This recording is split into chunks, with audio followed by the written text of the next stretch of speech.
Oops. All right. Okay. So why are we Yes, here, everyone. Asha? Yeah. Well, yesterday, apparently, Brianna Greyjoy and Cenk Uyghur of the Young Turks talked a little about whatever they wanted to talk about. And of course, the majority of the time, they were obsessed with Jimmy Dore. Well, And no, one of them was obsessed with Jimmy Dore. I don't think the other one wanted to talk about Jimmy Dore at all. yeah. Most of us don't. Like everything I know about Jimmy Dore is against my will. I like Jimmy Dore, but still, it's like there are other things in this world other than Jimmy Dore. Yes. Yes. So yes, one of them wanted to obsess about Jimmy Dore, yes. and I don't get the obsession. Jealousy, I don't know what. Yeah, and then he also kind of was. He mentioned a couple of gray zone articles. Yes. And that made me mad because I wrote the articles that he mentioned. And he strawmanned those gray zone articles and said it was paid by Putin. I would love to be paid by Putin. Vladimir Vladimirovich, если вы случаете этот видео, пожалуйста, меня отправляйте деньги. Okay. Maybe he'll see it. Yeah, and maybe he'll send me money. Maybe he'll send you money. Yeah. But yeah, no, and then it was like he also there's a big portion of it. So it was over an hour long, and Esha and I went through it, and we only picked out certain parts that we want to talk about. But of course, like he was super fixated on Jimmy Dore as he has been for years, and all of them are. And then he kept like kind of to Brie kept putting it on her like her responsibility. Like I think like, isn't there a time where she said like I'm not their mother or something? Yeah. I'm not Glenn Greenwald or Jimmy Dore's mother. She said that. So yeah, so I mean that was part, but we just pulled out the parts that more pertain to Ukraine, Russia, and some other points. And the Gray Zone article that I wrote that was impeccable. Yeah. That they can't actually find anything wrong with. Nope. All right. Yeah. So let's start with let's start with this clip right here.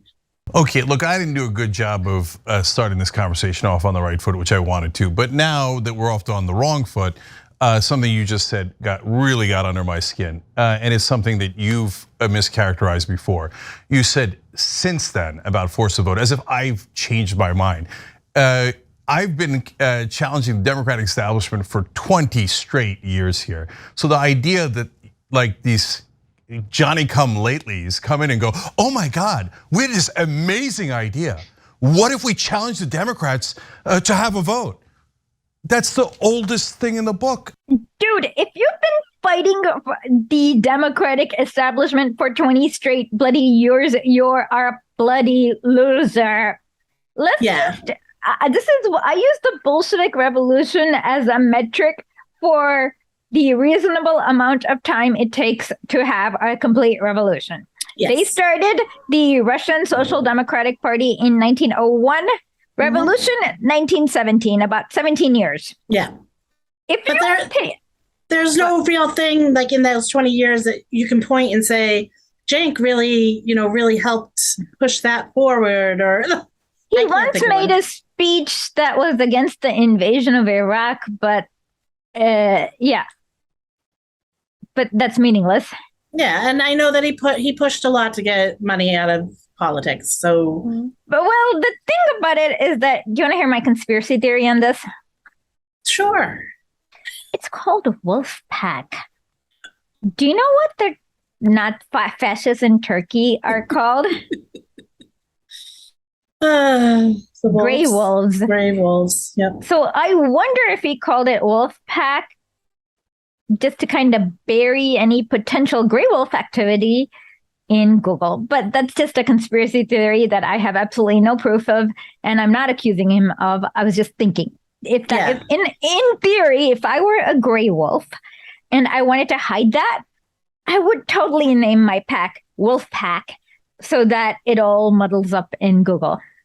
Yeah. Could be. It could be. But you also so you within that but I also wouldn't name my TV show after the people genocide, who perpetuated a lot of genocide. And yeah, it's not, I mean, like branding issue. That's such a BS. If you name your show The Young Hitlers by accident, I think you'd want the branding issue. So you would change it to say The Young Bavarians. Yes, exactly. Exactly. Because Bavarians are just like nice people who drink beer and stuff like that. Yeah. Yeah. I don't know. But yeah. And then, so within this, he's saying about the force of the vote. So about challenging the Democrats. I'm so sorry. Okay, so something that's gotten is that you're a loser. If you're challenging the Democrats for 20 straight years and nothing happened, you're a loser. Okay, so you don't listen to losers. Yeah. But then he lies. He says, let's look at the clip where he lies about, what if we challenge the Democrats to have a vote? It's the oldest thing in the book. Mm-hmm. Oh, but look at this. You are lying and saying that it's possible for Kevin McCarthy to be the speaker, which under the House rules is impossible unless the Democrats vote for Kevin McCarthy, which I would not be surprised if the Democrats did that, but it cannot be done without Democratic cooperation. Yeah. So the Speaker of the House is elected by roll call vote. The thing about the roll call vote is everyone votes. So they'll roll call and say, I don't know, California 1st District. And they'll say, yay, nay. So unless you get like a good handful of Democrats voting for Kevin McCarthy, there is no way for Kevin McCarthy to be the Speaker of the House. Yes. So that was the lie that he pushed that he's denying right now. Yeah, definitely. And that's the whole thing. Like, say they did vote for him, that would show even more. Like that would have exposed even more as the direction that the Democrats want to go into. You know what I mean? So exactly. It didn't matter who, and we'll get into a clip more about that in a little bit, but it's just like it didn't matter if there was going to be a person that they, a progressive, if it was going to be AOC or Omar or any of them, you know? 4 of them. Okay. They needed, if you need a minimum of 218 votes, 4 people withholding it meant that she got 214 votes. So they could have actually forced the vote on anything. Like, it doesn't matter, to be honest. Yeah. Medicare for all is a good enough issue because it makes it affects a lot of people. A lot of people care. And the Democrats profess to be pro Medicare for all, like every 2 years, I think. It's like a little. Well, we were just coming out of the 2020 elections where a lot of people used it to get elected and then shut up about it. So that's why Medicare for all was the push. I mean, Medicare for all is probably one of the biggest like supported things. And, there's always 70% of Americans, once they know about Medicare for all, they're like, oh, okay, that makes a lot of sense. I've looked at the polls, and it doesn't even matter what party affiliation. It's just that they don't understand. Medicare for all is like a weird term of art that people like. Free healthcare would have been a better term. Yeah, I think I wonder though if they steered away from that free. Okay, the word free. I don't know, something like I know healthcare. I wonder, like a lot of people don't. Medicare for all is the second best term, I guess. Yeah. But once you explain it, and everyone's like, "Oh, absolutely." Yeah. So I mean, it was the perfect. It a good thing to push because it was going to shine a light on which people were not going to go against their donors. And that was something like, did we think that we were going to get Medicare for all? No, we didn't think that. What it does is that it explains what a lot of Americans have is what I call constitutional illusions, where they believe, okay, I didn't call this, of course, the great Vladimir did, Lenin. Yes. Sometimes you think that you're Lenin. Do I? Maybe you like embody him. Well, you wish, oh no, wait. Sometimes you wish you were Lenin. Sometimes I wish he were, we could bring him back. Yes. I never wished I were Lenin. I could never be Lenin. I wish he were alive today, right next to me. Sometimes I wish he were my daddy. But alas. You're too funny. What? Alas, you can't. I said you're too funny. well, but Lenin is a good dad-like figure. Yes. He was very like dad-like. Yeah, he's very daddy-like for all of Russia. And actually, also like literally everyone. More than Russia, yeah. If you see a picture of him with like the Hungarian Lenin boys, you can see he's like so daddy-like. Yeah. All right. So the next clip we're gonna do. Talk about why it is that there seems to be so much negative energy. Yeah. So, but we have to break that down because I'll tell you exactly how the history of that went. So Jimmy, at the time, we're still friends. No bad blood has happened at all, other than old stuff from TYT. Okay, so right there, we wanted to play this one. We're not going to play a lot of them. This is just an example of how Cenk just kept bringing up Jimmy and stuff like that. But I felt like what this was proving is like on the fact of forced vote, it wasn't the procedure or the policy that Cenk had an issue with. It just seems like because he felt that enough of it came from Jimmy's side that it was wrong. Like, so it had nothing. He's mad at Jimmy, so he didn't like it. Mm-hmm. That's what I feel like. And that's what I felt like through the whole thing anyways. So, and so basically, he's just obsessed with Jimmy Dore, just obsessed. Stop it with the obsession. Like, it's just irritating me. Enough. Okay. All right. So here is this clip. Hey, we're gonna force it, and then what happens? Like, who is there a progressive that's going to run against Nancy Pelosi? Because if there's no progressive, what are we doing? Making Hakeem Jeffries the Speaker of the House? What earthly difference would it make? He's just as conservative as Nancy Pelosi. And Jimmy didn't have an answer for that. This is concern trolling at its worst. Who cares who's going to be the Speaker of the House? That is not the point. Yeah, sure. Let Hakeem Jeffries be the Speaker of the House. You can't be worse than Pelosi. Oh, I mean, you can, but it does not matter. It's completely concern trolling. The thing is that you are exposing whether or not, Pelosi cares a lot about being a speaker. On top of it, of course, we know that nothing can come to the floor to be voted upon without the consent of the speaker. Yes. So I'm sure that she could engineer a loss. If she didn't want Medicare for all to pass, she could totally backstab the progressives and bring it out to vote, and she could totally engineer a loss for Medicare for all.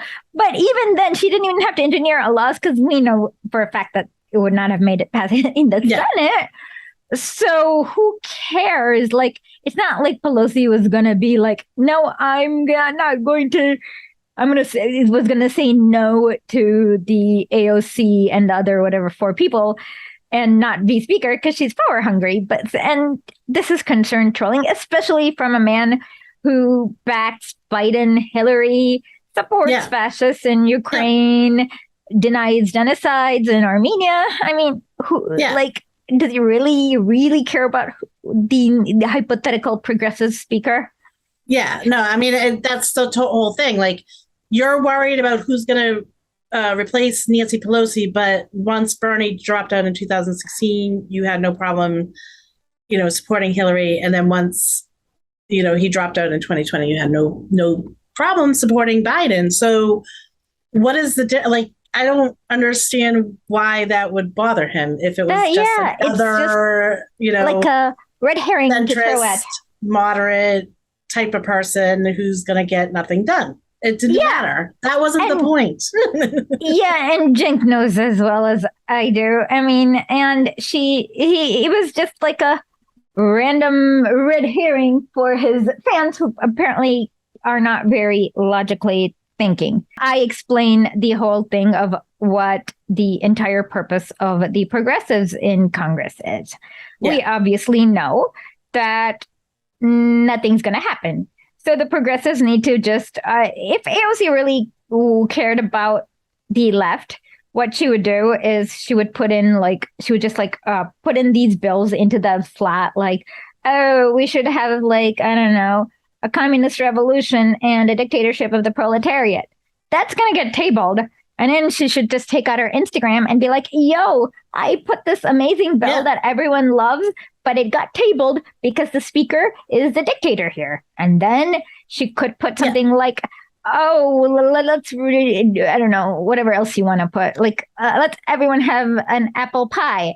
Okay. But the whole thing is like, and actually Cenk was right on this point, and he did say it in there, is that he was saying, like, once they get into that bubble, then it's like, those are my coworkers and I got to work with them. And he's right in that. And that's what happens. You can have someone that seems so progressive, but once you get to Washington, it seems like you just get encompassed in that bubble where you're like, oh, she's Mama Bear, Mama Bear. Been trained. Remember our interview with Booker Omole? Yeah. He is the head of the Kenyan Communist Party, and we asked about this. Mm-hmm. They need literally 3 years of intensive Marxist education to be even allowed in the party.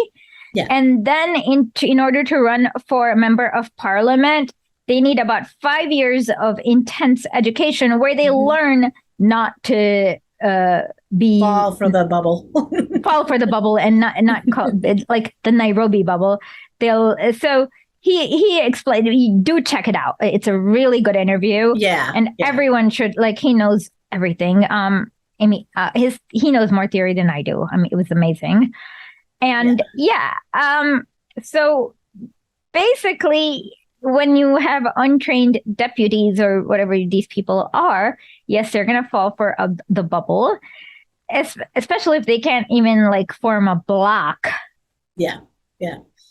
But that's not the point. The point is to expose to the American people the fraud of this alleged democracy. That's what we wanted. And that's what he didn't want for some reason. He didn't want, I think, because Jimmy Dore wanted it. I don't know. I think that's what it is. I don't know. But anyways, moving on. The next clip is dumb. We're going to go for Medicare for all. But wait a minute, there's a ton of things that are lower hanging fruit. And if you're going to go and do a spectacular force to vote, that's a big action. Let's try to get something that we can actually get. Medicare for all is not even on the agenda. I hate that it's not on the agenda, but I know what's doable and not doable. Oh, okay. Oh my God. This is the same lie that moderates have been doing at least since 1905. And I bet you they've been doing it before 1905. What do you think? Oh, definitely. Oh, okay. Definitely way before 1905. Okay, but this is a piece from Lenin about the Cadet. The Cadet is a constitutional Democratic Party. It really does not take that much imagination to remove the constitutional part, and then you'll see they're just like our Democratic Party. Exactly. In fact, our Democratic Party is worse because our Democratic Party doesn't even pretend to stand for the Constitution. Yeah. Okay, so this part's really funny. He's like, we must choose This is the arguments the opportunists have always used to justify themselves, and they're using it now. Big things cannot be achieved at one stroke. We must fight for small but achievable things. How do we know whether they are achievable? They are achievable if the majority of the political parties or of the most influential politicians agree with them. The larger the number of politicians who agree with some tiny improvement, the easier it is to achieve it. We must not be utopians and strive for big things. We must be practical politicians. We must join in the demand for small things, and these small things will facilitate the fight for big ones. We regard the small things as the shortest stage in the struggle for big things. That is how all the opportunists, reformists argue, unlike the revolutionaries. That is how right-wing social democrats argue about a Duba cabinet. The demand for a constitutional assembly is a big demand. It cannot be achieved immediately. By no means everyone is consciously in favor of this demand. Only a minority in the Duma support this demand. But the whole state Duma, that is to say, the vast majority of the politicians, that is to say, the whole people, are in favor of this stupid Duma cabinet. We must choose between the existing evil and the very small rectification of it, because the largest number of people who are in general dissatisfied with the existing evil are in favor of this very small rectification. By achieving the small thing, we facilitate our struggle for the big one. We repeat, this is the fundamental and typical arguments of opportunists all over the world, all through time, apparently. Yes. To what conclusion does this argument inevitably lead? To the conclusion that we need no revolutionary program, no revolutionary party, no revolutionary tactics. What we are in need of is reforms and nothing more. We do not need a revolutionary social democratic party. What we need is a party of democratic and socialist reforms. Indeed, it is clear that there will always be people who admit that the existing state of affairs is unsatisfactory. Of course, always. Is it not also clear that the largest number of discontented people will always be in favor of the smallest reification of this unsatisfactory situation? Of course, always. Consequently, it is the duty of the advanced and class-conscious people always to support the smallest demand for the rectification of an evil. This is the surest and most practical policy to pursue. And all talk about fundamental demands and so forth are merely talk of utopians, revolutionary phase-mongering. We must choose. We must always choose between existing evil and most moderate schemes in vogue for its rectification. That is how the German opportunists argue. They said it, in fact. The social liberal trend, which demands the repeal of anti-socialist laws, reduction of working day, insurance against illness, Medicare for all, and so on, a fairly large section of the bourgeoisie support these demands. Do not repel them by tactless conduct. Offer it a friendly hand and support it, and then you will be practical politicians. You will achieve small but real benefits for the working class. The only thing that you will suffer from these tactics will be empty words about revolution. You cannot make a revolution now in any case. One must choose between reaction and reform, between Bismarck policy and the social empire policy. The French ministerial socialists argued exactly like the Bernsteinians. They said we must choose between reaction and the bourgeoisie radicals who promise a number of practical reforms. We must support these radicals and support their cabinets. Phrases about social revolution is merely chatter of blankists, anarchists, utopians, and so forth. What is the main flaw in all these opportunist arguments? It is the fact that they substitute the bourgeoisie theory of united social progress for the socialist theory of class struggle as the only real driving force of history. According to the theory of socialism, The real driving force of history is the revolutionary struggle. Reforms are a subsidiary product of this revolutionary struggle. They are subsidiary because they express unsuccessful attempts to weaken and blunt this struggle. According to the theory of bourgeoisie philosophers, the driving force of progress is the unity of all elements in society who realize the imperfections of certain institutions. First theory is materialist, second is idealist. First is revolutionary, second is reformist. First comes as a basis for the tactics of the modern proletariat in modern capitalist countries. The second as a basis of the tactics of the bourgeoisie. The logical deduction of the second theory is the tactics of ordinary bourgeoisie progress always and everywhere support what is better. Always choose between reaction and extreme right forces that are minimally opposed to the reaction. That's like always choose between Marjorie, whatever, Nutjob and Kristen Cinema. Logical deduction from the first theory is that the advanced class must pursue independent revolutionary tactics and never reduce our tasks to that of supporting slogans of reformist bourgeoisie that are most in vogue. We must pursue an independent policy put forward only such reforms as undoubtedly favorable to the interests of the revolutionary struggle, undoubtedly enhance the independence and class consciousness and the fighting efficiency of the proletariats. Only by such tactics can reforms from above, which are always half-hearted, hypocritical, and always conceal some bourgeoisie or police snare, may be made innocuous. More than that, only by such tactics can real progress be achieved in a manner of important reforms. This may sound paradoxical, but its truth is confirmed by the whole history of international social democratic movement, plus 120 years now. Reformist tactics are least likely to secure reforms. The most effective way to secure real reforms is to practice the tactic of revolutionary class struggle. Actually, reforms won as a result of revolutionary class struggle, as a result of its independence and mass steadfast. Reforms are always false, ambiguous, and permeated with the spirit of police.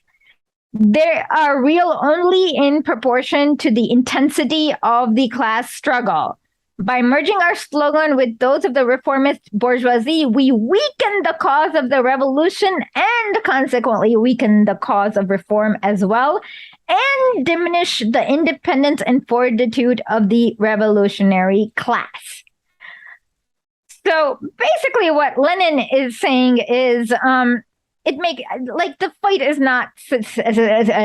not symmetric.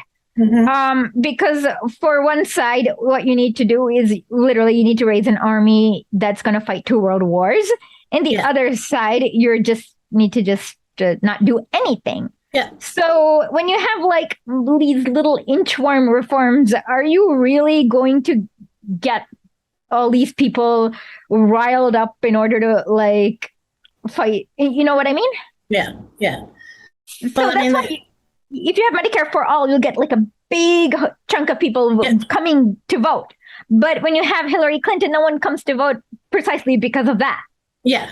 Yeah. I mean, there's a lot of people that they do. There's certain policies that would help them. So they tend to get excited for the policies. It's not like, I mean, of course, there's a bunch of fanatical kind of people that like, oh, Hillary Clinton is just awesome, or like, I mean, there's fans of Bernie that take it too far too. But it's like, you need like substance. Like people want something that will actually help them. It's not symmetrical. Like the right, like that's the thing. The empire. That's the thing about manufacturing consent that people misunderstand.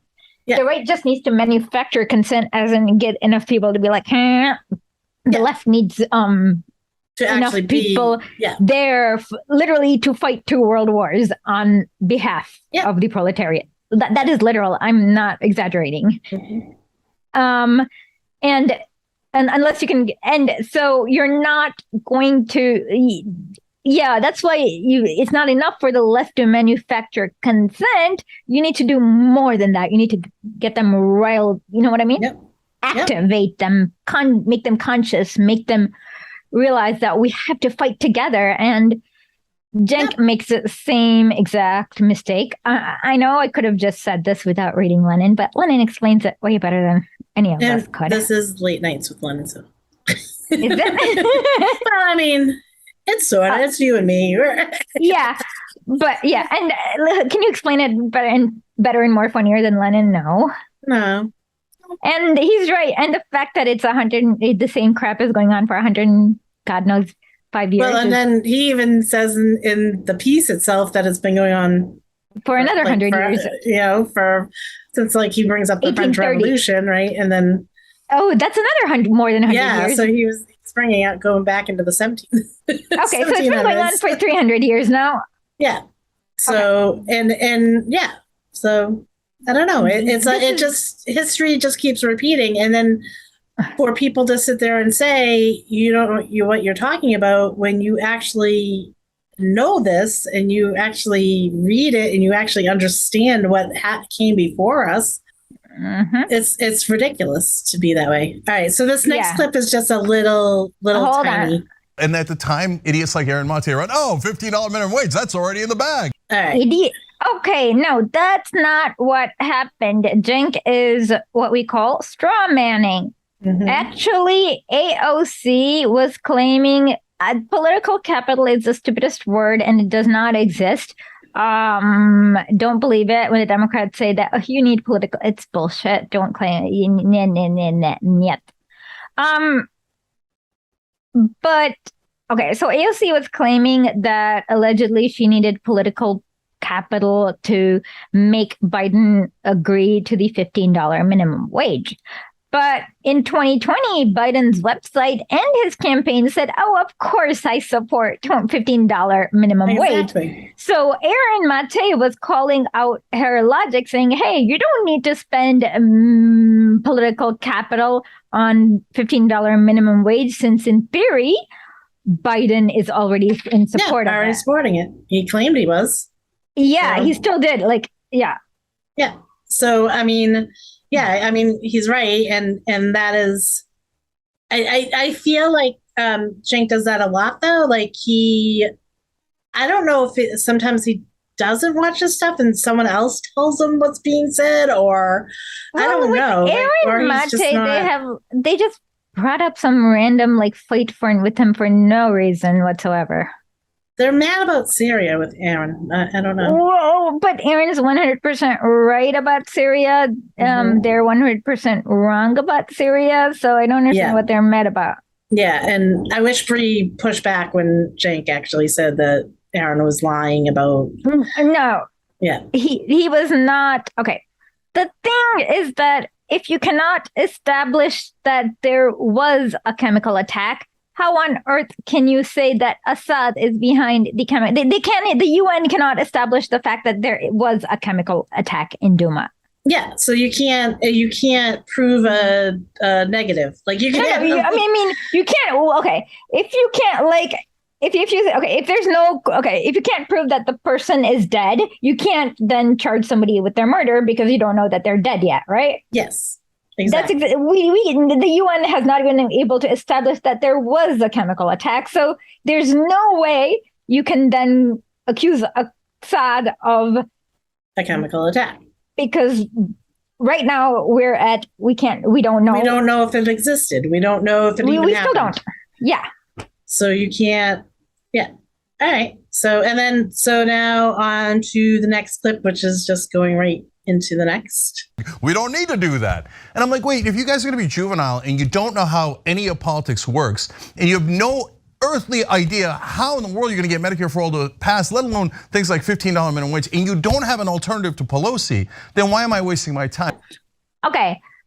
You don't know do you know how politics works? Because apparently you have not read the House rules on how the Speaker of the House is selected, Cenk.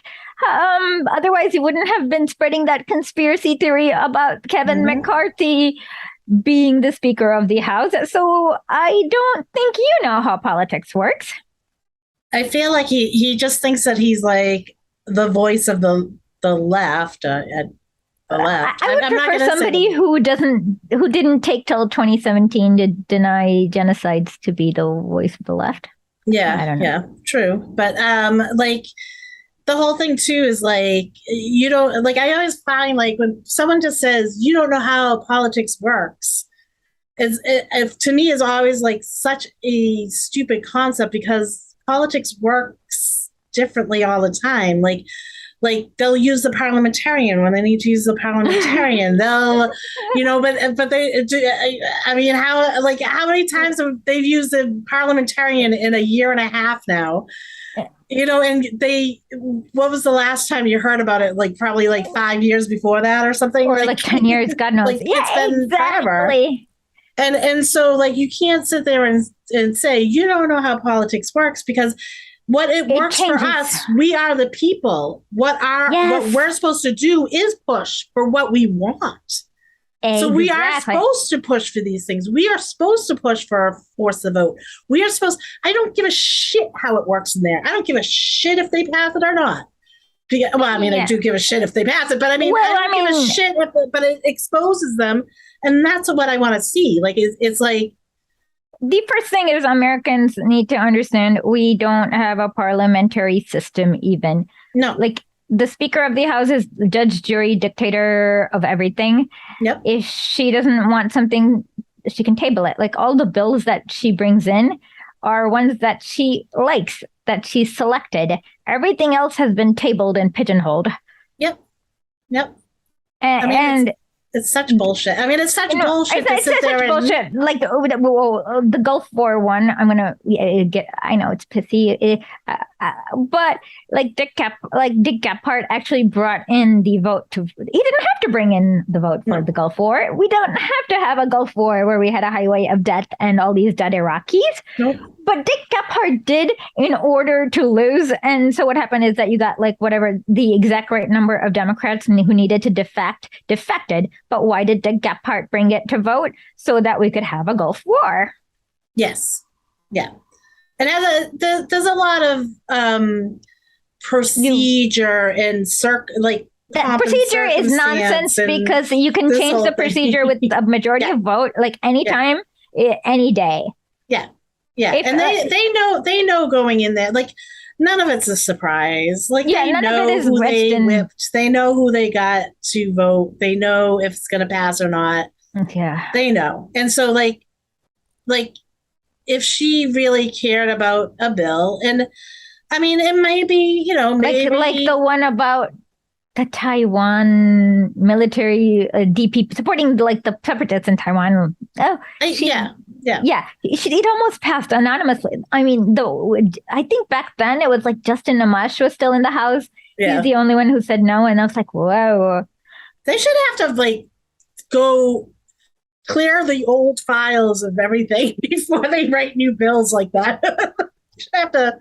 All right, no, we have to vote for everything before we vote for your. No, I agree. I agree. They should but they can. The speaker literally gets to pigeonhole it. I know. So what she'll do is she'll send it to committee, and the committee is going to just put it just table it, like hide it under the table. Yep. The end, and then at the end of the session, everything expires. Mm-hmm. Yep. So that's what we live under. So we understand politics. But our job, and we've actually taken times to look at the congressional rules and stuff like that. Apparently, exactly. But even that, like, we also understand what our part is supposed to be, and our part is supposed to get our representatives to actually represent us. But they won't, and they never will. No. So our part is to get enough people who are politically conscious enough to understand what the problem is. That's the first task. And then the second task, we'll worry about that later. But we still need to get enough people to understand what the bleep is wrong. And we don't have enough people. Okay, so on to the next. Now and then he goes on and on for hours about Jimmy Dore. Yeah. He must say, Jimmy Dore like 20 times. Like I'm scrolling. Like that's how long it just took me to scroll down that far. That's how much she was. Yeah. And then she says, I'm not a ventriloquist dummy for Jimmy Dore. You should really talk to Jimmy. I am not a ventriloquist dummy for Jimmy Dore. Yes, that was Jimmy Dore. Yeah, she is not. She also said that she's not a mother at some point too. She's not the Glenn Greenwald and Jimmy Dore's mommy. In fact, they are like 30 years older than her, I bet you. I know. She's about my age. So, okay, Jimmy's maybe 10, 20 years older. Jimmy's older than me. He's like 55, 60. So. Oh, okay. So he's about a good 30 years older than both of us. If anything, he's our dad. No, he's not. No, absolutely not. We already have a dad. Lennon's our daddy. Yeah. Yes. Why did I just say? Okay. What? You got me to say that. You forced it upon me. I didn't force you. I just suggested we already had a dad, and you were the one who said that Len was our dad. Okay. So next clip that we're gonna play is. No, Brianna, hold on. You have to understand it. When he says, let's go to AOC's house and make her afraid of us physically, that's attacking. Saying, hey, we need you to have this vote on $15 minimum wage because we actually think it can pass, and here's our strategy for it, is holding accountable. I don't think that Jimmy meant for people to physically attack AOC. No. Like, I can't remember the clips now. I don't really care. It wasn't even a clip. It was a tweet that AOC purposefully misunderstood to mean of physical violence. And this is pure and nuanced cooking. Apparently the difference between attacking and calling out, there's no difference. It's all polemics. If you're calling them out, you're attacking. If you're attacking, you're calling them out. And it's who cares? And you should.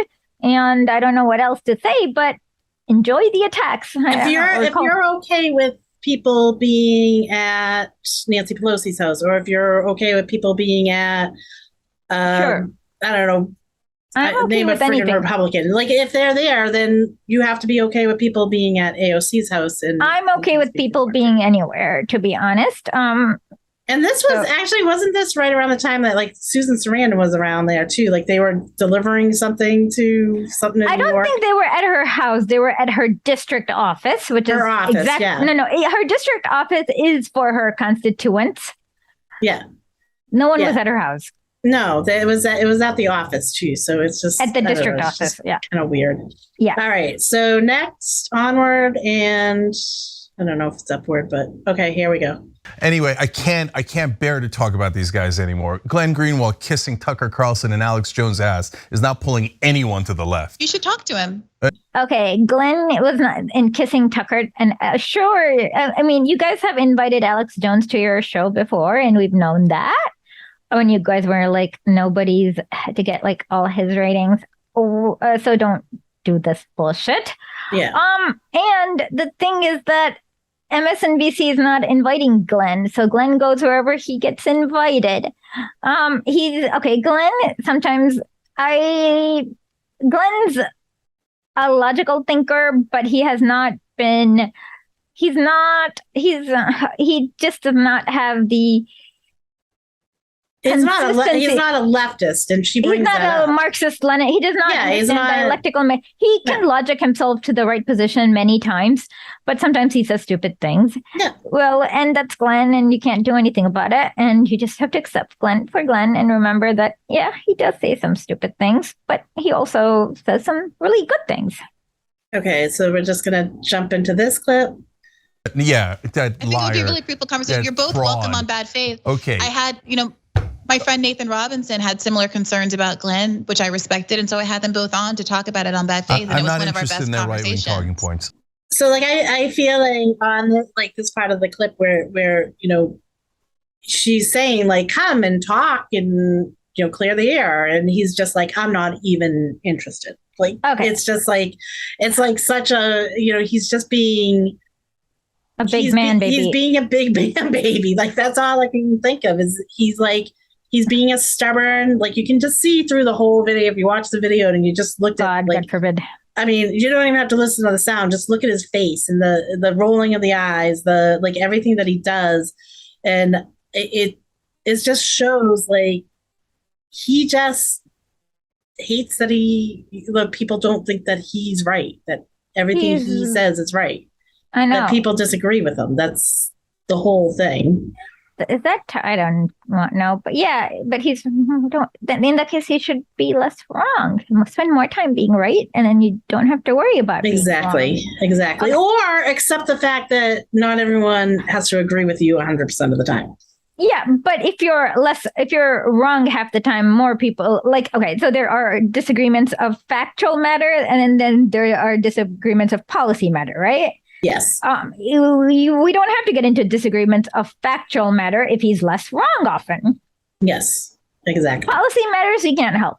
Those are class, and there are thousands of things but yeah. Yeah, like I mean, my life experience, I like this policy, and you might not like the policy because it doesn't make sense to you or something in your life. You know what I mean? Like, yeah, and that's fine. Like we can have a disagreement on what would work, but I mean, on the major things you can't. And then, but if you're just going out and you're just lying about people, or you're saying that these people are lying, but there's nothing that you can prove. Strong man Aaron Mate's position, whatever. When you do that, that's a factual issue at that point. Yeah. So, all right. So on to the next clip is going to be, we're getting into, I'm not blowing my lid yet. No, you're not blowing your lid yet. We're almost there. This is the last one before you blow your lid. Okay. So anyhow, so on this clip, it is basically just something that they're both not getting right. If we agree that we need to hold all these folks accountable, and corporate Democrats are a huge problem and they're part of the issue, then there isn't much we disagree with on the left. And that's why I get to the right wing and how some folks treat the right wing with kid glove. Well, the thing is that you live in America. America is a state designed by genocidal slave owners to allow for the perpetuation of genocidal slavery. So everyone's going to be a right-winger unless they have had intense leftist theory that they've read and then that they've been taught how to think and to see the contradictions within the state. Everyone's going to be a right-winger.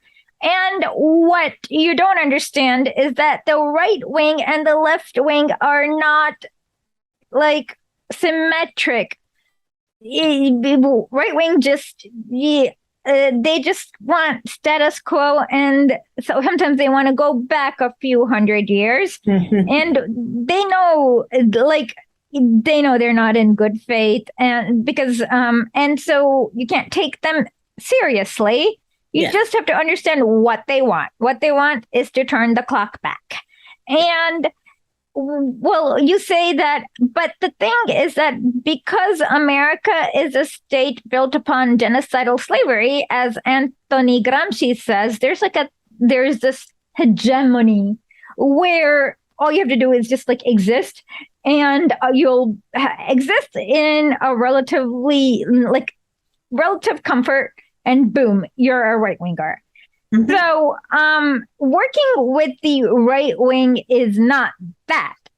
The point is you basically, as Booker Omole says, you only work with people who you can trust to fight on your side in a world war. And that needs about 3 years of intensive training, or at least according to Booker, maybe more if you live in America. So and since you guys don't even have a radical party, or sorry, I laugh because I've been I can't say radical party anymore because I've been subtitling Zelensky's clip, and he makes fun of this Ukrainian politician who's the leader of the Radical Party.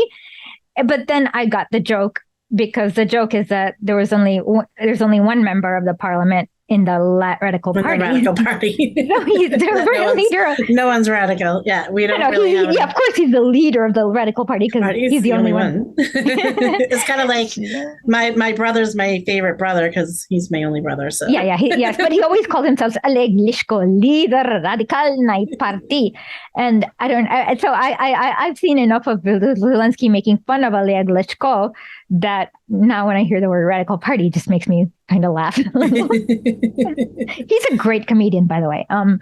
Zelensky. I guess you can't hold. Okay, you as like isolated, non-concerted little blobs in the air are not going to be able to hold the corporate machinery accountable. There needs to be some kind of organization with the proper understanding of the world and the proper tactics that's decided in the proper manner, which is democratic centralism, in order to even start holding it accountable. And the sad thing is the right wingers of America, and probably other places, but definitely of America, have that playbook. Like because they have billions in. Yeah, and they use that, like TPUSA, like all that stuff. But that's because they have billions of dollars being like poured upon them, where unfortunately you don't. And that's the asymmetric task. The biggest mistake everyone makes is to think that the right and the left have a symmetric task, and it's not. It's asymmetric. It's like the Viet Cong versus the US government, if that's a good analogy. Yeah. Okay. All right. So next clip. Okay, I'm gonna blow my lid now, right? We're getting into the stuff that you're gonna get upset. Blow my lid. All right. So here we go. Okay, let me think of pleasant things. Let's see. Ice cream. No, you're supposed to be getting mad. No. Oh no, you know I'm gonna get mad. I need to not give myself a stroke, right? Okay. Ice cream. India pale ales are good. Raindrops on roses and whiskers on kittens. Lenin statues on New York City buildings and. Okay, I don't know. All right. So. Ready? Go. Or let's say the Russia-Ukraine crisis, where there is a frustration by a lot of leftists that the US's role and the West's role in expanding NATO was a precipitating factor, although it obviously doesn't excuse the independent actions of what Russia does in the context of this invasion. Okay, where do I begin? US's role in expanding NATO, precipitating fact. That's not none of that. No.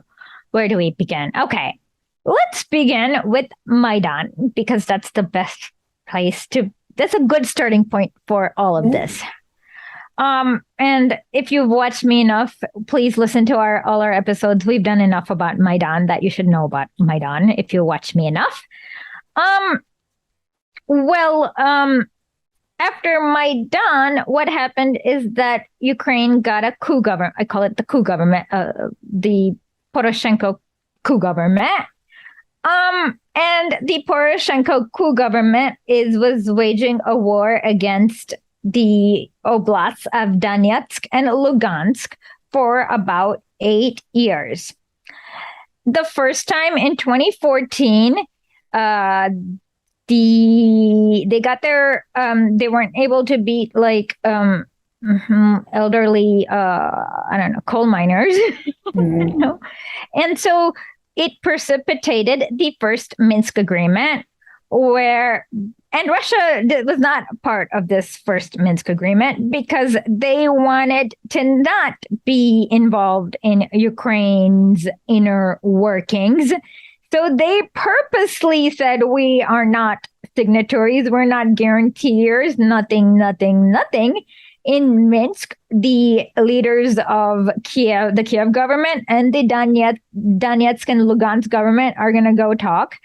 So they did that in Minsk, and the idea was that the Kiev government was going to give them more. They didn't even ask for independence at that point. They were going to give them more autonomy for some, like, for example, like not make the Russian language illegal, and I don't know, like not exterminate them, and also move the Dobrobats like a little bit westward to the west of the Donetsk River. Well, Kiev violated that agreement. And then there was the second Minsk agreement. A year later, same thing. Russia was like, no, we don't want to be part of it. This is a civil war. Again, they did that.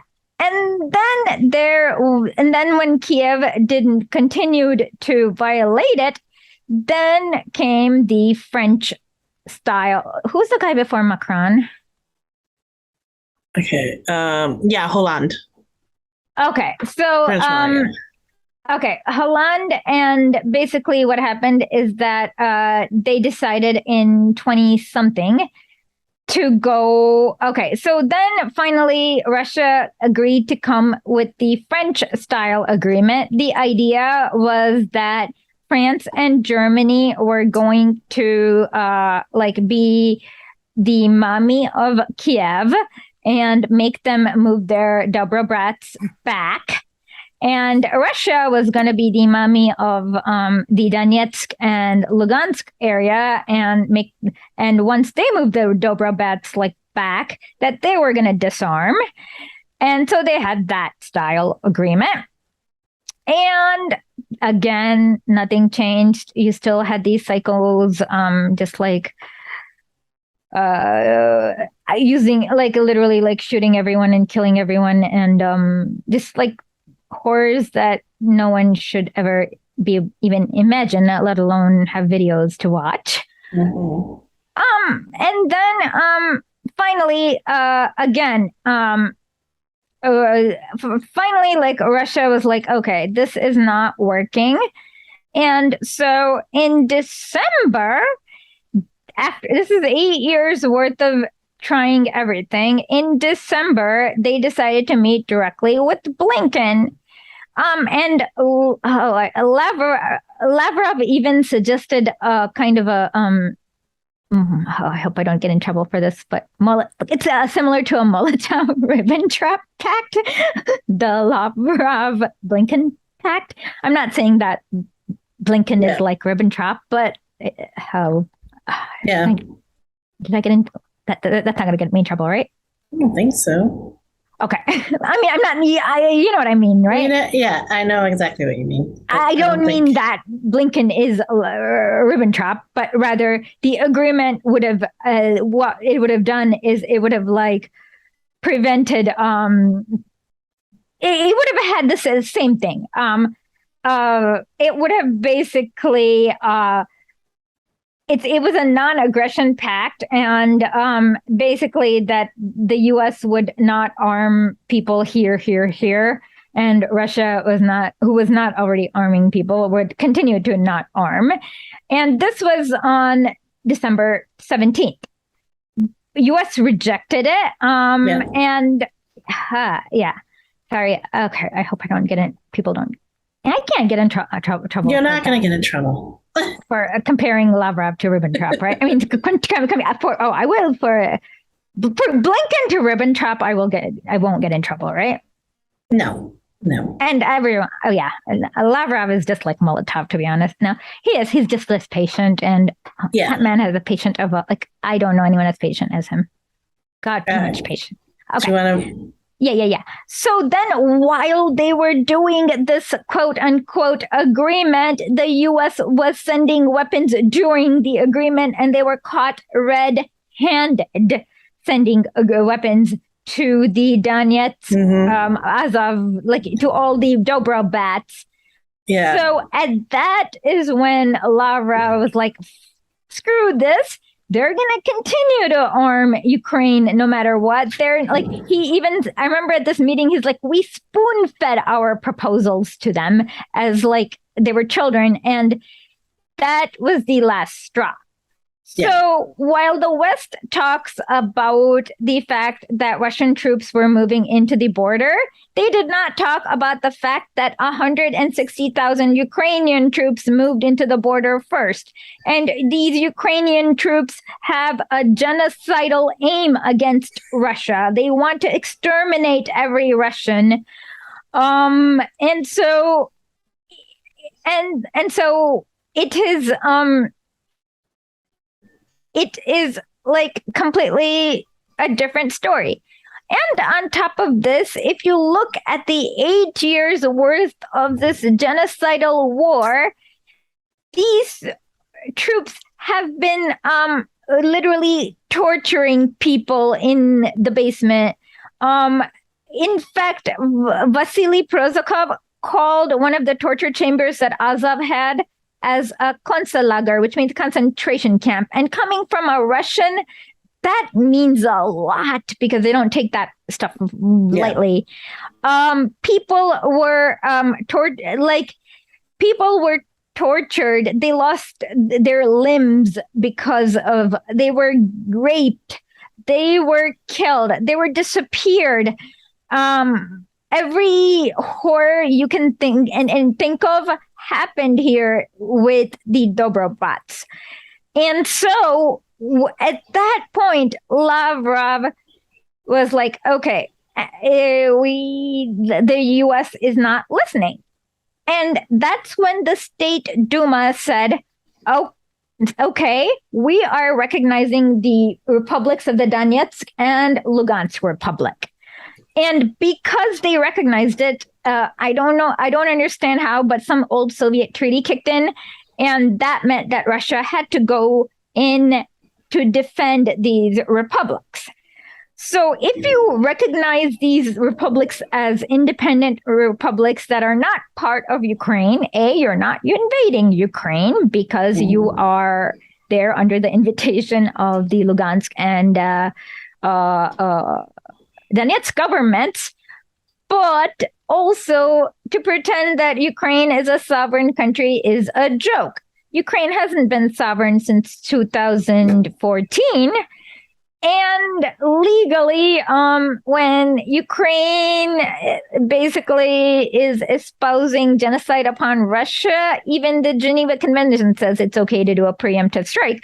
But it's not a preemptive strike because they have been sending lots and lots of there's been a lot of crime against Russians, is all I'm going to say. So, and so it's like, it's basically independent. None of this was independent actions of Russia in the context of the invasion. It is Russia reacting. It is, and after I've done my research and I've seen what I've seen, I'm under the opinion that Russia should have been there sooner. I'm sorry. Like, there's no reason to have that many deaths, that many disappear, that much misery in the Donetsk and Lugansk region. Like, that was not necessary. Yeah. Okay. So let's play this part then. There's actually three buckets. There's the bucket in the middle where we don't agree. I don't agree with some people saying they're on the left, right? So Ukraine, for example, questioning the amount of funding that's going to Ukraine totally makes sense.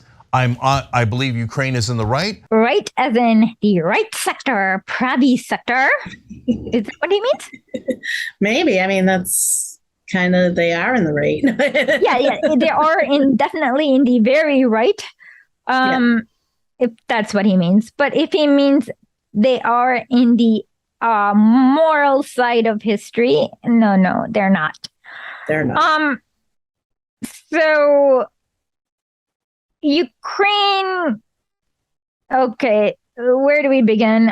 Of course, one thing that really irritates me is how all these people are so worried about Ukraine's sovereignty, but none of them are worried about how Ukraine was illegally created against the will of the majority of the people in Ukraine. But that's another story.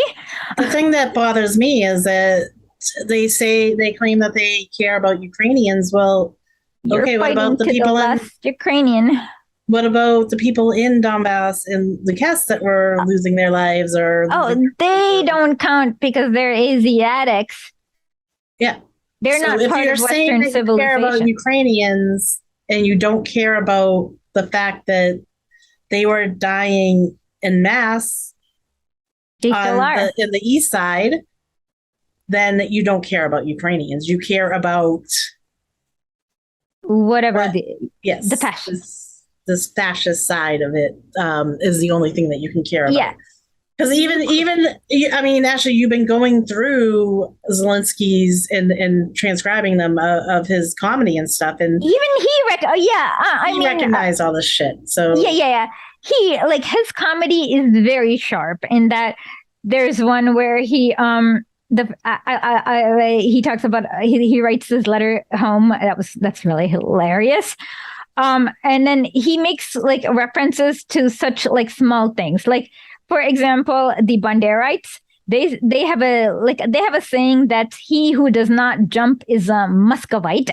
Yeah. And then in his letter to home, actually, let's just play that part. Zelensky's like, please excuse me for my bad handwriting. I've been writing while jumping. But the funny thing is that Zelensky's Jewish, so he is a kind of a Muskal in that dog whistle-y sense. Yeah. Okay. Yeah, let's roll it a little more. But hey, whenever we ask for anything at home, we never get it. But as soon as defense contractors are gonna make money off of it, we're spending billions, and that isn't necessarily even going to Ukraine. So I find that legitimate. But then when you get the gray zones, and I hate to say it, the Jimmies saying, the Ukrainians are terrorists for fighting back against the Russians. How dare they kill the Russian soldiers? Okay, I know this gray zone article he's talking about. Why do I know this gray zone article he's talking about? I think we know the author pretty well. Yeah. I like the author. Okay, that is not what the author said. The author said that it is wrong to gouge the eyes out of a Russian prisoner of war. Mm-hmm. And here is the article where we say that we're not saying that it's wrong for Ukraine. They literally gouged this kid's eyes out. I had to censor this, his death photography. That part, his eyes had popped out. Yeah. It's gross. It's gross. And that is wrong. There's a difference between killing and gouging the eyes out of somebody. What do they think the definition of a terrorist is? Like a terror? Like you're. We didn't call them just terrorists. No, and no, you didn't. But I mean, he's going Ukrainian are the terrorists, but they are terrorizing these people. They are terrorizing a group of people, and even if one of you said terrorists. If you have these battalions that are totally genocidal and gouging people's eyes out, and even just tying them to, stripping them down, naked, tying them up, and painting their face green, and that's but remember. According to Ilusha Pomarenko, it doesn't matter because they were not Russian, but they were Romani. Romani, yeah, because they were Romani. That's okay. Yeah, that makes it okay. And then there was this doctor who said it was okay to castrate Russian soldiers. Yeah, I remember that. Yeah. Yep, that is what we were criticizing in this article. Yeah. And then this poor guy, Alexander Macheko he is just some post-teen, somebody who's 20. Look at what they did to him. He is Ukrainian They just got no. And then there's Mayor Matsugora, whose daughter, because he's the mayor of Kupansk, and basically they disappeared his daughter. He's begging Zelensky to give his daughter back. And then there's another mayor of Gostomel who was murdered for being a collaborator. Did they find the two young communists, the brothers? No, we don't know where they are. And they were just like teens or young 20s. Yeah, right? They were teens. They were twins. They were young. They were part of the Youth Communist League. We don't know where they are.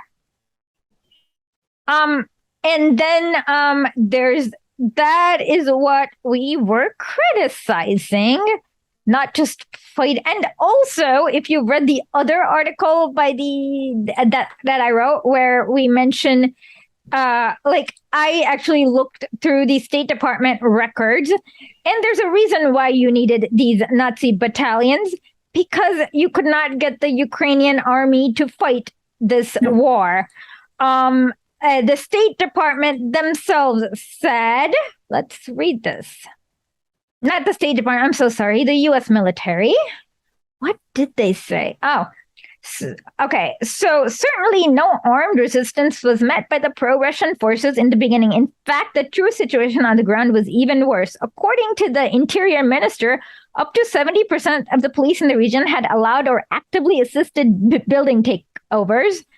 They literally gave their weapons to them, and they sent 3 battalions, and these battalions were disbanded because they would not fight. So that's when you had to have a billionaire spending billions of his billions to hire these Nazi dobrobats, because you could not get the regular Ukraine. Oh, and in 2015, Ukraine made it legal for officers to shoot deserters, and you still got 16,000 deserters every year. Yeah. So they wanted to mobilize their armed forces, and you could not get Ukrainians to fight against their other counterparts. Yeah. So these are, a lot of them are mercenaries. So did he not read this article, or what was that? I'm saying, I don't think that he watches this stuff. I don't think that he reads any of this stuff. I think he just assumes and he goes off of what other people are saying. He literally said it. Jimmy did a video about how the Ukrainian civilians were terrorists for firebombing the tanks that were coming to blow up their house. Jimmy did a video about how Ukrainian civilians were not firebombing tanks, and the Russian tanks were not coming to blow up their house. Oh Lord, I don't know what Jimmy did, but it looks like, I swear to God, this is an imaginary scenario.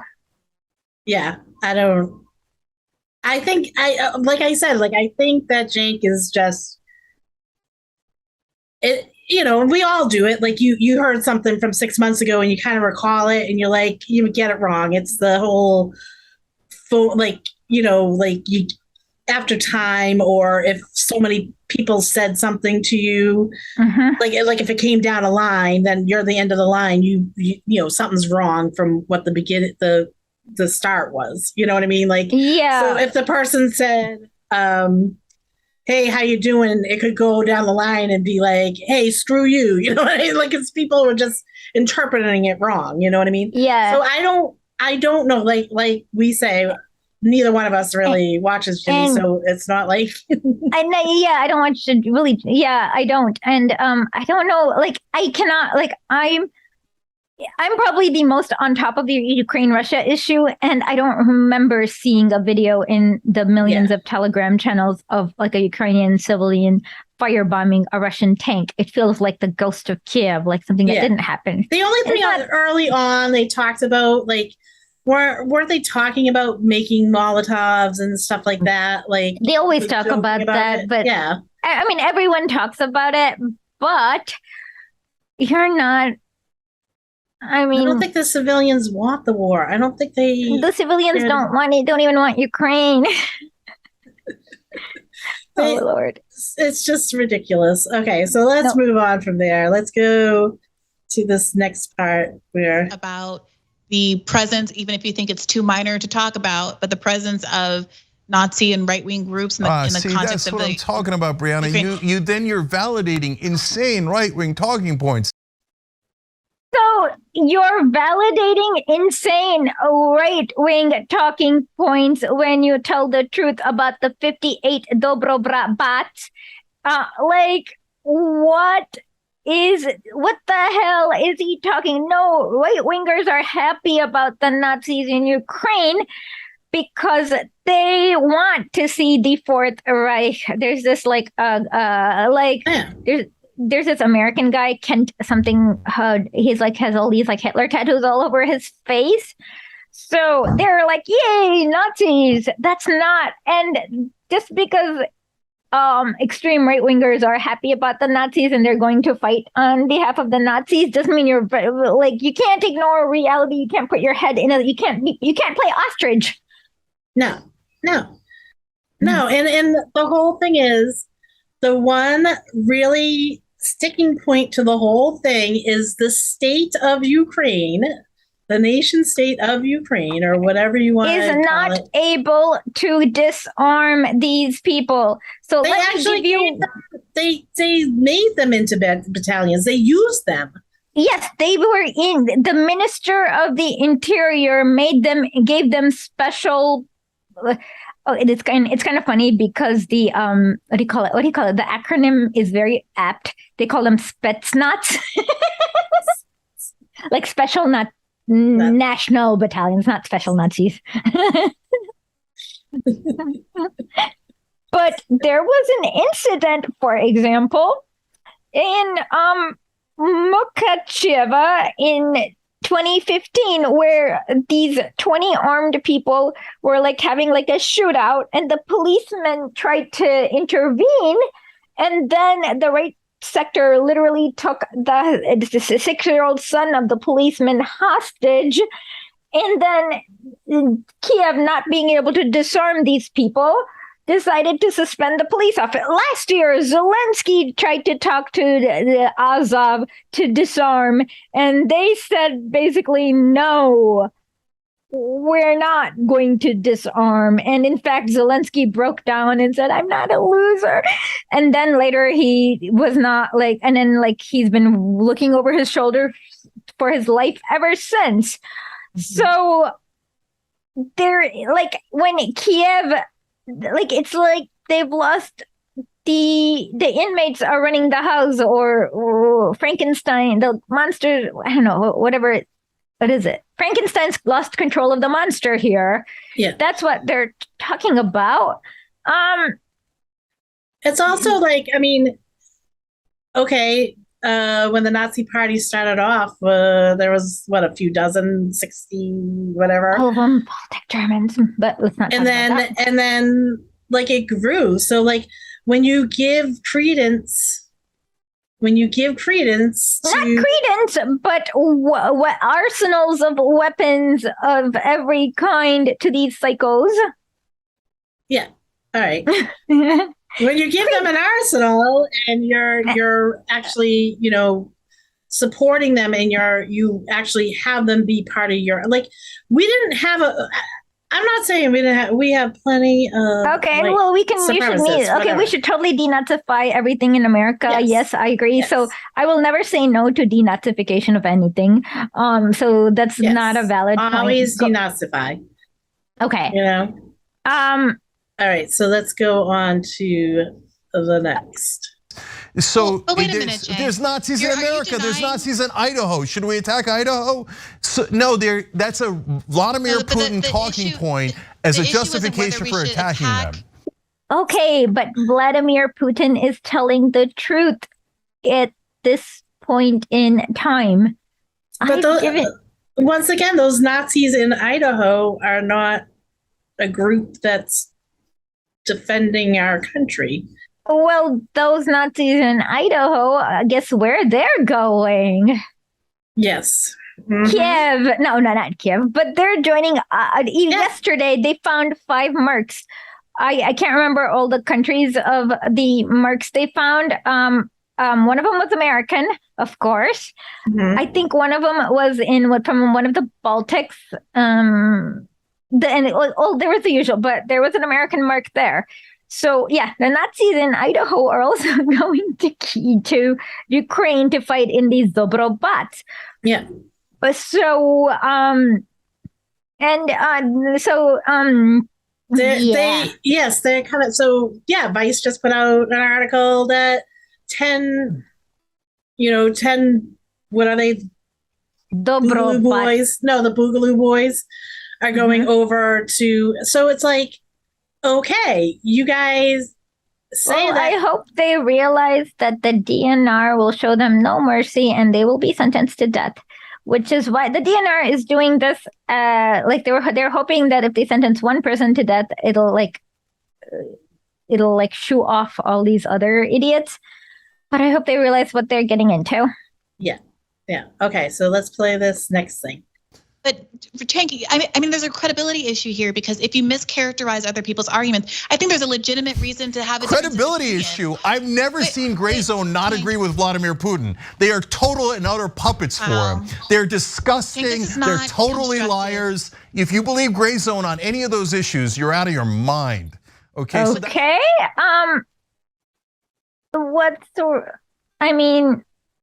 Putin is often correct if you listen to him, like when he said Iraq has no weapons of mass destruction, or when he said NATO should not attack Libya. So I don't know what to say other than. I mean, if Cenk has something, if he has some information to show that you lied about something, and Putin lied about, whatever I agreed with Putin about, that Putin lied up, he hasn't. Okay, and this one is very offensive. Puppets of Putin, what the bloody hell? Yeah. That's offensive. I mean, I wish I could be texting yo Vladimir Vladimirovich, but unfortunately, the leaders of the country are not texting me instructions. So basically, in this, he's calling you and Max and probably Aaron Mate and anyone else, but a puppet. He calls you Putin a liar, and he says you're out of your mind. No. Let's see. Disgusting. Disgusting. Not totally liars. If you break someone on okay, please show us where. At least I will say this in my article. Show me one factual error if you think a single one of my article on the Gray Zone is wrong, because it's not. I've spent months and months doing research. I've looked at videos that no one should be looking at. With the tornado, I've looked at so many testimonies. They had 100 witnesses. I've seen things no one should be seeing. And even the U.S. State Department report agrees with me that these men were that these battalions were basically going on a safari trip, basically. For the last 8 years, mainstream media in United States has done stories on how there's a Nazi problem there, how there's these battalions, how they even talked about them. So it's you're backed up in saying, look. And with my report, of course, mine comes from a court document from Kiev itself. So even the Ukrainian government is not denying a single thing about these child raping Nazis. No. And you were watching videos that the Nazis themselves actually made because they were proud of themselves doing this stuff. Yeah. So you're not lying about anything. It's all they've admitted it. Yes. And so the fact that he cannot mention, because I feel they're both my articles, because I'm the only one who wrote about this specific Nazi. Aaron and Max wrote about different things, but the specific Nazi issue that's what you were working on. Yeah. So I feel like find me an error. If not, shut up. Exactly. All right, so let's move on. Hold on. Okay, so with all due respect, that's not constructive. And if you could, it's not constructive to agree with Vladimir Putin and right-wing hatchet men. No, it is constructive to agree with Vladimir Putin when Vladimir Putin is correct. Basically, in this situation, Americans are so misunderstand the whole country of Russia. But when it's not like these people, okay, when the people that Vladimir Putin calls Nazis, like they have Hitler tattoos all over their faces. You know what I mean? They don't have a problem. Well, they do have a problem when they get caught, but they don't have a problem showing that they're Nazis before they literally they have Hitler tattoos on their faces and swastikas and all sorts of things. So he's not wrong. Like in this, he's also not a very brave. They just don't understand him. I mean, he's not. And what about the parts of the world that do agree with Vladimir Putin? Like all of the world. All of Africa and all of Asia, like India. When was the last time you got India, China, Pakistan, and Sri Lanka agreeing on one thing? And that's the whole thing now. And Iran, Saudi Arabia. These people, mainly in those countries, they are not white. That's not the majority of them. So, you know what I mean? Like, yeah. He's saying, okay, us as a white nation. Yeah, well, I mean, we're not going to leave Putin. But the thing is that, like I said, India, China, Pakistan, Sri Lanka, like all of Asia, even Iran and Saudi Arabia, like these historically enemy countries, all of Africa and Latin America are on Russia's side. Yeah. It's because they do this in the United States. We do it for a lot of things, but especially for this, they were saying like the whole world agrees with us. Absolutely, and then like the whole world were like this dot and this dot. That's not the whole world. No, and this dot doesn't even completely agree because we see dissent among in Hungary and Hungary was like, we don't want to get involved. There are ethnic Hungarians living in Ukraine. Our duties to them, so we're not doing anything with the weapons or anything. Go away is kind of what they did. Yeah. And so what we see is them getting really pissed that Asia did not want to do the sanctions, and so the whole world agrees with him, not Ukraine and Africa. I mean, and all I'm going to say is you need to understand. I mean, I don't know. He doesn't know enough about this or care to know enough about it. No. Nope. Okay, I think it can be true. Putin is a bit. Oh no! We're gonna. Oh Lord, we're doing this. Okay. And then let's go to 39. Oh boy. Yep. Here is this. Doing is every time I say, hey, wait a minute, that helps a right-wing talking point. That helps a bad guy like Trump, etc., or Putin in this case. You go, hey, you're being ad hominem. No, wait a minute, you're helping to deceive people when you make it seem like Nazis are a huge part of Ukraine and that the Jewish leader of Ukraine is working with Nazis. Okay. Let's see. So you know who started these Nazi battalions? This billionaire named Igor Kolomoisky, who was Jewish. And what it shows you is that Ukraine is not the only thing that shows me that the fact that Zelensky is doing whatever he is doing is the fact that Ukraine's not a sovereign nation and that the elected government of Ukraine is nothing but like a spokesman because somebody else is in control, is what it's showing me. And Zelensky said all the right things, not even just in his comedy, but when he was running for office. Yeah, and he even tried the first few months. I mean, until. And so it's like, to sit there and say, like, oh, because he had to put his head in the sand, we all should put our head in the sand. No, I mean. No.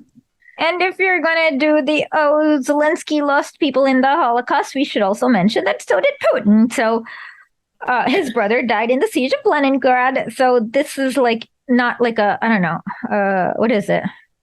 It's not a competition, of course. Yeah.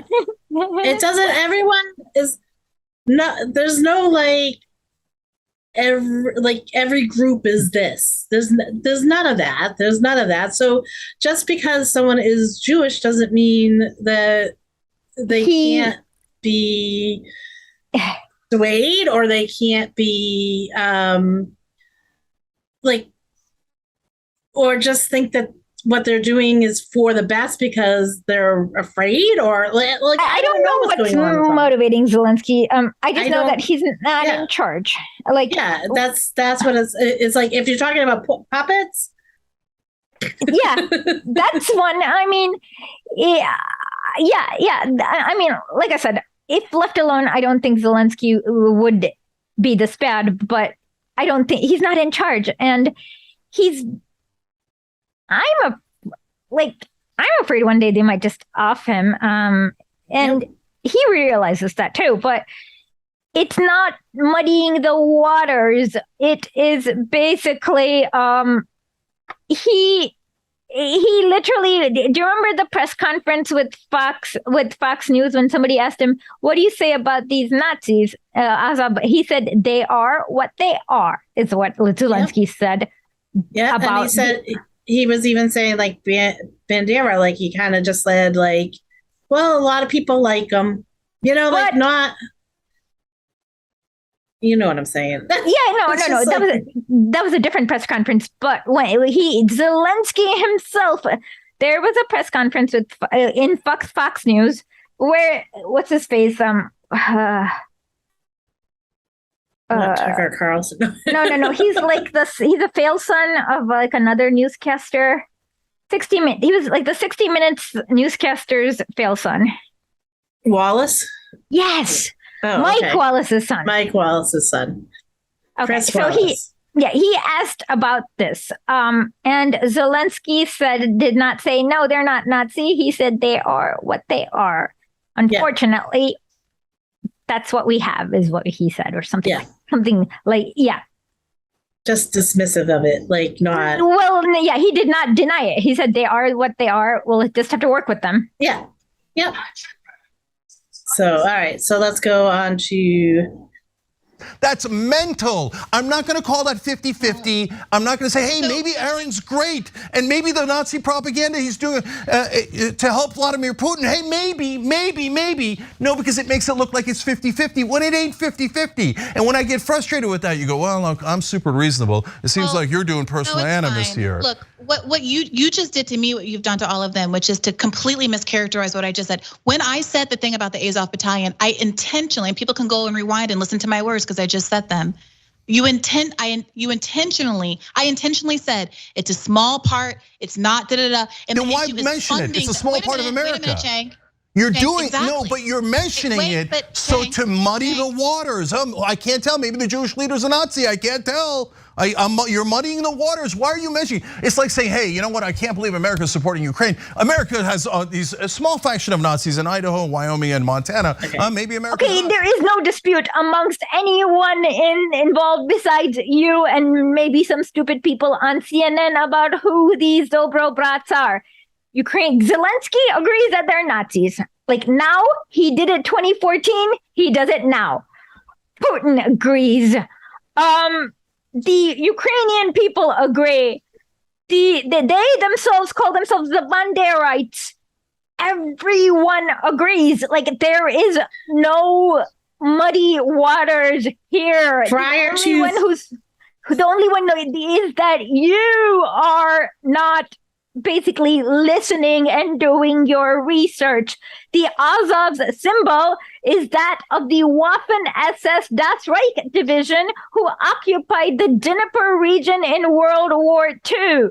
And that is a deliberate terror tactic to terrorize these people who lost 27 million of their family members, friends. Like 27 million were killed during World War II against Nazis. And and these people are basically espousing genocide. I can show you, we can put in 2 clips from just this year of Ukrainian TV. There's this one guy who says that the Dnieper region has an excess of 5 million people and they all need to be genocided. And the other Ukrainian guy says Himmler was right or something like no. Eichmann has a point. Yes. Mm-hmm. So the only person who is disagreeing with there is like, if you were to even look at a single thing, so who is the progenitor of Azov? Well, what we do know is that they came from the Pravi sector, and the Pravi sector was like the militant wing of the party created by Yaroslav Stetsko. Yaroslav Stetsko was in the first Reichskommissariat working with Hitler, and he was the one who was like supporting Bandera to create that like fake Ukrainian state. So this is not even neo-Nazis, depending on like how far you want to get to the connection. And then from the right sector was what they used for the Maidan coup. And then you got these Dobrobots broke off from that. Then you got imports because the U.S. helped God knows how many Ukrainian Nazis escape, including the Prime Minister, like Vice Prime Minister Krista Friedland. You get to send all these like fascists back. So there's no one who, besides you, who actually disagrees in good faith that these Dobrobots are fascist in character or Nazi in character. And by Nazi, we mean related to Adolf Hitler Nazi. Yes. All right. So here's the last clip. Sorry. And I'm going to play. Did I make you tired? No, you didn't make me tired. No. Well, no, I was just, you said a lot.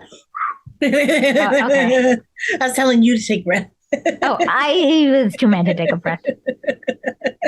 All right, so let me play the last part. Okay, but I think the left is stronger when we're able to talk about these things instead of just assuming that people are secretly rooting for Vladimir Putin because they have a historical perspective or a perspective of what's going on the ground. Their reporting is wrong. Their reporting is lies. Okay, and then you make it 50-50. But Brianna, I don't know if you're doing it on purpose or not, but you did, what you just did there was a sleight of hand in that conversation. You started talking about how, oh, well, there's small faction Nazis, but I don't know, does the money go into Nazis? Maybe we don't send money to Ukraine.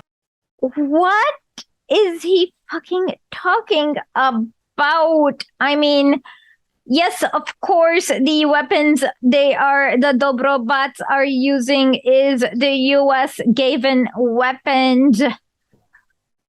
And no, you don't care about Nazis because you don't even, I mean, you guys, if you're at TYT, you guys have enough money to send somebody over to bleeping Donbass and go check out who's there. Exactly. You didn't. You had 8 years to do that. You had enough money to send reporters over to Donbass. You did not send a single reporter. So it's like you are just anti-Russian, and I don't know why. Which makes me wonder about Grey Wolf connections, but I don't know. It's like, just because you're anti-Russian does not mean that a single thing that was written in these 2 articles is a lie. No, all of it is true. And if anything, it's worse than what I said. Yeah. No, I mean, he's totally, as I said, he is mad if you disagree with him. And I think he's paid to not go to Ukraine and see what's really happening. You know what I mean? Like he has an issue with all these journalists that actually do actual journalism and go places and do reporting there, and like that says a lot to me. Like you can't at least had a lot of extensive interviews with a lot of people who were victimized by the tornado battalion, like me. Yeah, and it's just like. Like the man I interviewed, Ruslan, I can't remember his last name, K. They tied him to a chair and blowtorched him until like he was like burnt to like it's a miracle he survived. But the other thing is okay, we know that these okay. Well, okay, why did they blowtorch a swastika, like branded swastika upon him? On someone, yeah. But also we know that he's not denying that there's some Nazis, you know? So why is he denying that the Nazis are getting the weapons? It doesn't make sense because logically he's saying, oh, there's some Nazis. So, okay, so logically the weapons that go there, those Nazis are getting those weapons if they're the ones fighting. Of course they are. So like, even if you think that they're only 10% of the army, it's 10% of the army that's getting them. Like I said, the Nazis didn't start out being 8.5 million people. The Nazis started out being 60 people. Exactly. But in this, we have 58 Dobrobots that are Nazi-aligned militias, 58 of them. Yeah. So there's Azov, like we know about the Azov, the Idar, Tornado, Shakhtarsk. There's Dnipro 1, Dnipro 2. Yep. Like there's 58 of them. And you get like, okay, Azov's only 800 to 1,000 people. Now 58 that's 58,000 people. Yes. And that's the thing. Like if you with the weapons kept going on the whole terrorizing. They kept saying like, oh, Azov's only this much. Okay, but Azov's not the only one. No, they have there's 57 others and at 58 least others, 59 total. There's 59 total. Okay, so like, all right, so you're running around with you're saying somewhere between 50,000 to 60,000 people who are armed to the teeth with like whatever crap America sends them. Yes, or they're selling it on the black market too, but. Oh yeah, yeah, like I was very, yeah, and so yeah, it's like I mean, and so for him, like it's like he did this with Crimea too. Like he would not like he was like Putin stole Crimea. But then he forgot to like talk about the Corson program, which was every idiotic leftist, I mean, it was front page news in every newspaper outside of America. One Google search would have been enough for you to understand what happened in Crimea. But he was like, he denies that and we all know the entire, like, it's like the history of World War, like the entire 100-year history of Ukraine. I mean, how it's like denying that there were Nazis in Germany. They shut off the water to Crimea. Yeah, and they shut off the water, and the Russians came in and they like blew it up. The first, well, they show them turning it. They turned the water on. You know what I mean? Like they yeah. They're at the thing and they turn the water on for them, and it was like the first time in 8 years that they were getting the water that they were supposed to be getting, clean water that they can drink. So why would they want to be part of Ukraine? Why? Well, I know, and there is this German journalist who got. It's like, okay, so they like it's like, why does he hates Putin for some mysterious reason. I don't know why. It goes along the line. He's just followed the Russiagate stuff. He never was. But he hated Putin before then because, like, in 2014, all his right or I don't know. He hated. But there's no reason to have an opinion about Putin because he's the most boring man in Russia. It's not about Putin. It's really Not about a country. Putin. No, it's about the entire continent of Asia. Exactly. And it's for them to decide, not for America to decide. And stuff. Yeah, I mean, what the? And he's like, he doesn't seem. He does not understand the historical grasp of the not fascism problem in Ukraine. Yeah. And, and of course, you get the fascism problem in Ukraine because every idiot imperialist armed their own fascists in Ukraine back in 1917. Yeah, because they're all fuckers. Oopsie daisy. All right. So let's say that imperialism is the highest stage of evil. Mm-hmm. And with that, do your whole thing. Oh, Свободу народу, смерти фашизму. Bye.